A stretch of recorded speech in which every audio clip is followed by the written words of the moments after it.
தெய்வீக பரிமாற்றம். வருத்தப்பட்டு பாரம் சுமக்கிறவர்களே, நீங்கள் எல்லாரும் என்னிடத்தில் வாருங்கள், நான் உங்களுக்கு இளைப்பாறுதல் தருவேன். மத்தேயு 11:28. தேவன் நம்மை பார்த்து அழைக்கிறார். வருத்தப்பட்டு கொண்டிருக்கும் நம்மை பார்த்துதான், பாரங்களை சுமந்து கொண்டிருக்கும் நம்மை பார்த்துதான் அவர் அழைக்கிறார். எதற்காக அழைக்கிறார்? இளைப்பாறுதல் தருவதற்காக.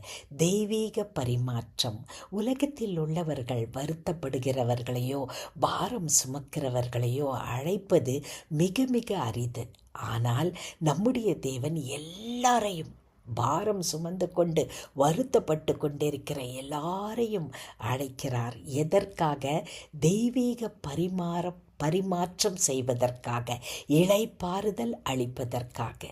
அன்பின் பரம தகப்பனே, ஆண்டவரே, தெய்வீக பரிமாற்றத்துக்காக நாங்கள் நன்றி செலுத்துகிறோம். எங்கள் பாரத்தின் மீது, எங்கள் வருத்தத்தின் மீது ஆண்டவரே, நீர் பாரத்தையும் வருத்தத்தையும் கூட்டுகிறவர் அல்ல, எங்களுக்கு அமைதியை, இளைப்பாறுதலை தருகிறவர்.